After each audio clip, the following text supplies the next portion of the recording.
Heritage Society, and also from our studio in Sea Point in Cape Town, Tafadzwe Kwaramaba, who's a Mandela Rhodes Scholar from the University of Cape Town. Thank you for being with me, gentlemen. Mr. Mawere, you know, we keep on hearing no violence, a lot of peaceful polling today. We heard that some people were turned away, but maybe not a threat to the credibility of the polls. But there's still this suspicion.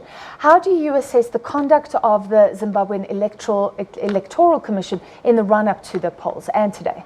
I think the proof of the pudding is in the eating. I think people are eating and they've eaten, and obviously the outcome will reflect the wishes of the people. I think the ZEC has done a good job, and there's always superstition, I think, in Africa. When you take superstition outside Africa, there's very little that remains. Even if you die, we always suspect that something has happened. So it's natural that people don't trust any system, any process. But in the main, as I think was being communicated, the polling is actually done at the local level, and people have a chance to authenticate and they participate in the process.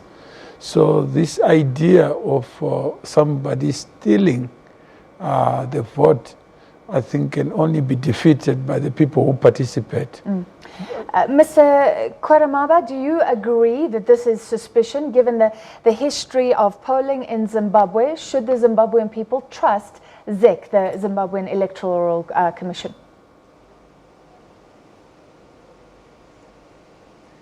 I think fundamentally, given the history of elections in Zimbabwe, ZEC could have done more to enhance trust in terms of how they handled the process, in terms of some of the sticking points that were brought up by the opposition.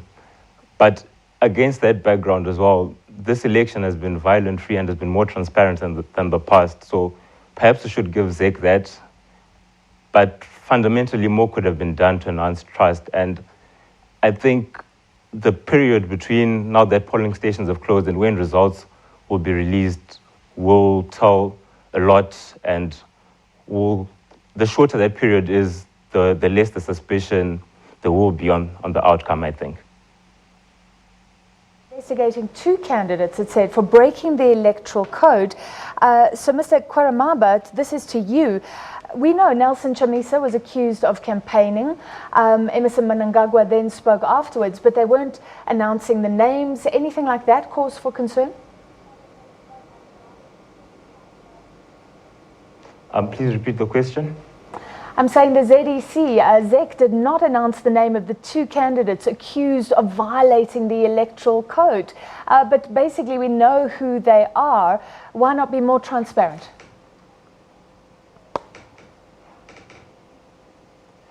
Well, both candidates, I think, did violate the electoral code, given that they had press conferences after the official close of the campaign period.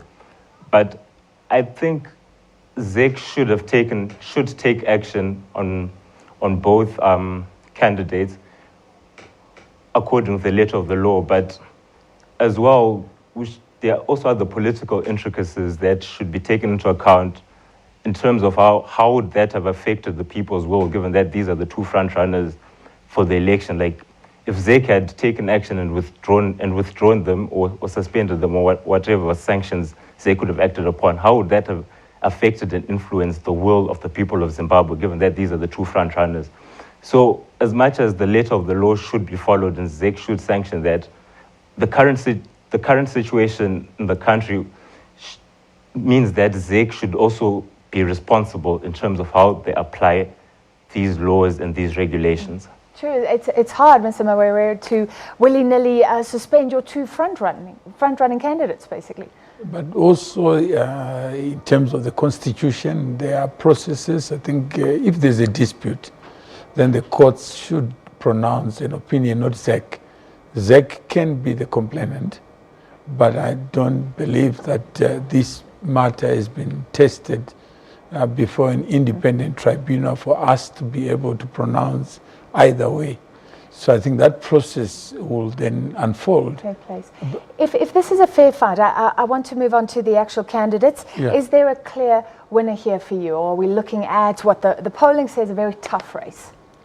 I think in our minds it's a tough race, but in the minds of the voters, actually it's not very tough. It just involves putting an X on a person's name on a ballot paper.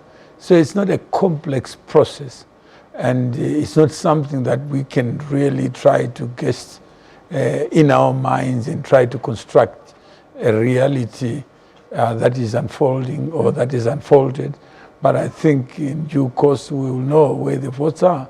I think for now, I think what we can celebrate is after 38 years of maybe one name featuring as a winner in all the frequent and consistent elections, now at least there's something to occupy people's minds in terms of guessing what the outcome is. I think for the first time, imagine you were born in 1980 and you are 38 years old and you have never had this feeling of anxiety because you always felt that the system itself was meant to benefit a specific individual. All right, so you are very positive. Mr. Kwaramaba, are you willing to put your head on a block and say who you think will be in the lead and maybe just assess for us the performance of these candidates? Is Nelson Chamisa really an agent of change? Is Emmerson Mnangagwa? We've already had some time to assess him.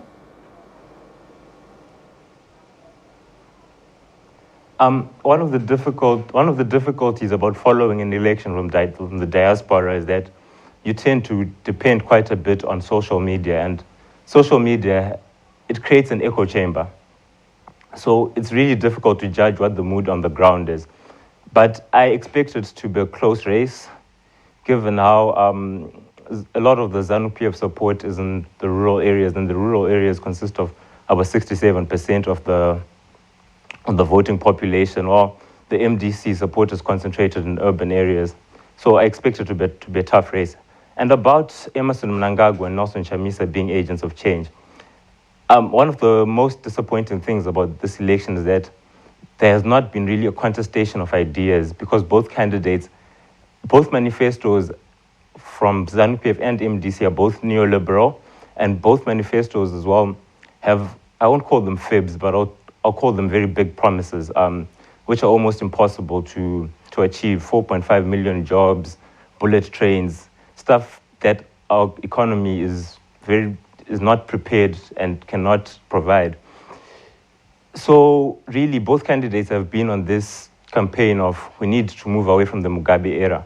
And unfortunately, I can't see a solution that does not involve ZANU-PF, given the involvement of the military in the coup and just the general involvement of the command element in our politics. So I think the best way forward, whatever the result, would be some sort of government of national unity or coalition to ease the landing of the country, because of the competing number of forces, and that fundamentally the crisis in Zimbabwe is political, and it has shown itself within the economic framework, but the root of it is a political crisis.